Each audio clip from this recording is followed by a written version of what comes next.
Assalamualaikum warahmatullahi wabarakatuh.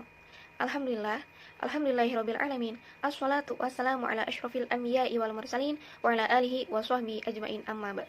Pertama-tama, marilah kita panjatkan puji syukur kehadirat Allah Subhanahu wa taala di mana telah memberikan kepada kita kesehatan jasmani maupun rohani. Salawat dan salam kita curah limpahkan kepada baginda Nabi Muhammad Shallallahu Alaihi Wasallam yang telah membawa kita dari alam kegelapan hingga alam yang terang benderang ini. Di sini, perkenalkan, nama saya Hana Fauzia dari Universitas Islam Negeri Sunan Gunung Jati Bandung yang akan memaparkan penelitian dengan judul Analisis Konstruksi Lembar Kerja Siswa berbasis ERCOR pada materi sistem ekskresi. Di sini saya akan memaparkan hasil penelitian yang telah saya lakukan dimulai dari latar belakang, dapat dilihat di slide kedua. Nah, berdasarkan studi pendahuluan, di sekolah menengah pertama di Kota Bandung terdapat 3 poin permasalahan utama.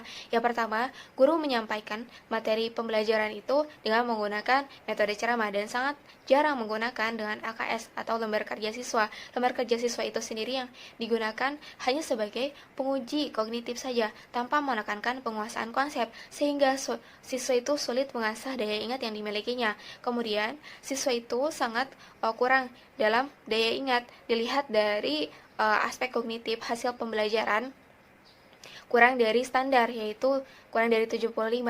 Nah, retensi yang kuat ini dapat diberdayakan atau dibentuk dengan bahan ajar melalui model pembelajaran. Nah, berdasarkan penelitian yang telah dilakukan oleh Ismirawati tahun 2018 menyatakan bahwa dengan adanya model pembelajaran ERCOR dapat membentuk suatu retensi yang kuat karena terdapat kegiatan dengan penguasaan konsep. Dalam penelitian ini, saya menggunakan lembar kerja siswa berbasis atau berorientasi dari kegiatan ERCOR tadi. Yang selanjutnya adalah rumusan permasalahan. Di slide ketiga, rumusan permasalahan di sini adalah bagaimana konstruksi AKS berbasis ERCOR pada materi sistem ekskresi. Kemudian tujuan penelitian ini tentunya untuk mengetahui kualitas konstruksi AKS tadi. Selanjutnya, manfaat. Manfaat di sini adalah untuk membentuk diharapkan dapat memberikan manfaat sehingga saat mengajar siswa dapat mengelola memori yang mereka simpan sehingga baik digunakan dalam jangka waktu panjang. Kemudian manfaat praktisnya bagi guru, siswa maupun peneliti dengan tujuan guru itu dapat memiliki kreativitas dalam bahan ajar yang digunakan untuk pembelajaran. Yang kedua adalah bagi siswa dapat mengolah memori atau retensi yang mereka punya atau mereka miliki. Yang ketiga adalah bagi peneliti untuk dapat memotivasi atau sehingga peneliti tersebut dapat melanjutkan penelitian yang telah saya lakukan. Kemudian kerangka berpikir, yang pertama ada analisis masalah, AKS yang kurang tersedia, kemudian kurang daya ingat, dan pemahaman siswa. Analisis materi yang pertama dilakukan kurikulum 2013, analisis kompetensi dasar yang ada dan sesuai dengan indikator dan indikator pembelajaran. Kemudian pada model pembelajaran ERCOR itu sendiri terdapat keunggulan dan kekurangan. Nah, keunggulan itu sendiri adalah dari fenomena yang ada, siswa dapat menemukan konsep, kemudian dapat menemukan motivasi siswa, dan tentunya dapat meningkatkan daya ingat. Yang kekurangan itu jika siswa tidak terbiasa dengan membuat peta pikiran, jadi ERCOR ini kurang efektif. Nah, hal tersebut dikatakan oleh Ismirawati tahun 2018. Kemudian terhadap analisis konstruksi AKS berbasis ERCOR pada materi sistem ekskresi. Permasalahan utama penelitian ini menggunakan bahan ajar AKS berbasis ERCOR. Kemudian yang kedua adalah penilaian kelayakan AKS berbasis ERCOR ini dengan memperhatikan beberapa ahli. Yang pertama, ahli materi, ahli media, dan guru. Yang ketiga adalah penilaian keterbacaan AKS berbasis ERCOR oleh siswa. Nah, hasil penelitian terdahulu telah dilakukan oleh Nur Ismirawati tahun 2015, Nur Ismirawati tahun 2018, Syekh and Heng, Koliri and Rain, Kim, Yaslina Irwansyah, Hasanah, dan Rianto, yang menyatakan bahwa dengan adanya kegiatan pembelajaran yang menggunakan berbagai panca indera dapat memperdayakan daya ingat atau mempertahankan informasi sehingga dalam jangka waktu yang lama. Dan di slide Selanjutnya, di slide 9 adalah kajian teori tentang hakikat belajar. Belajar merupakan suatu proses interaksi internal maupun kompleks. Lembar kerja siswa itu sendiri berupa lembar-lembaran pedoman siswa untuk melakukan kegiatan untuk memperoleh suatu pengetahuan. Model pembelajaran itu sendiri adalah suatu model pembelajaran dengan berorientasi eliciting, restructuring, and confirming, and reflecting. Dan analisis konstruksi itu sendiri adalah mengkonstruksi AKS dengan tujuan untuk memberikan kemudahan kepada siswa. Yang selanjutnya, metode penelitian ini adalah penelitian kualitatif dengan pendekatan deskriptif dan digolongkan kepada model 4D. 4D, maksud saya 4D, Research and Development, dan kemudian sumber data yang digunakan adalah primer dan sekunder. Yang kemudian ada teknik pengumpulan data. Yang pertama ada instrumen angket penilaian siswa. Yang kedua adalah penilaian. Yang pertama itu ada instrumen angket penilaian para ahli. Yang kedua ada instrumen angket respon siswa. Nah, untuk teknik analisis data itu sendiri adalah pengolahan hasil validasi AKS dan kemudian adalah hasil angket respon siswa. Tempat dan waktu penelitian. Tempatnya dilaksanakan di SMP 2 Cileunyi yang beralamat di Jalan Cibambangan, Cileunyi Wetan, Bandung. Populasinya siswa kelas 8 SMP 2 Cileunyi. Dengan yang selanjutnya sampel menggunakan purposive sampling.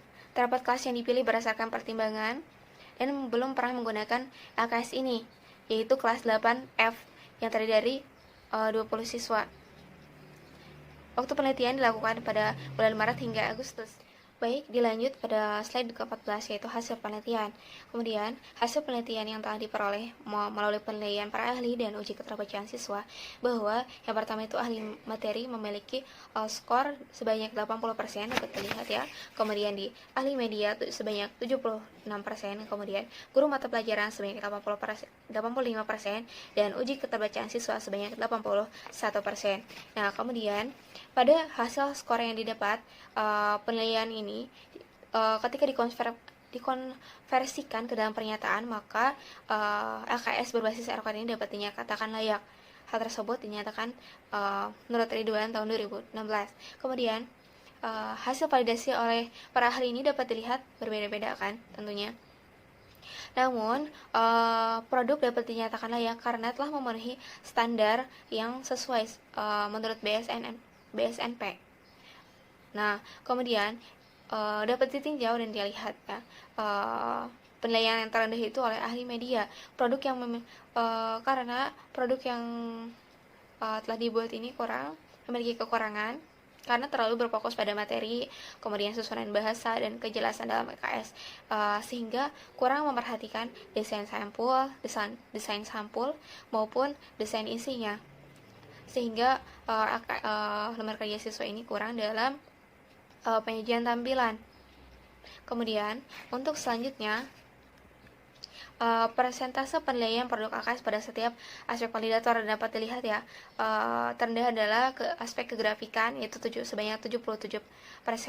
Nah, hal tersebut dikarenakan karena AKS tadi yang telah saya paparkan, bahwa lembar kerja siswa ini memiliki kekurangan pada desain isi dan desain sampul yang kurang memiliki ciri khas yang khusus.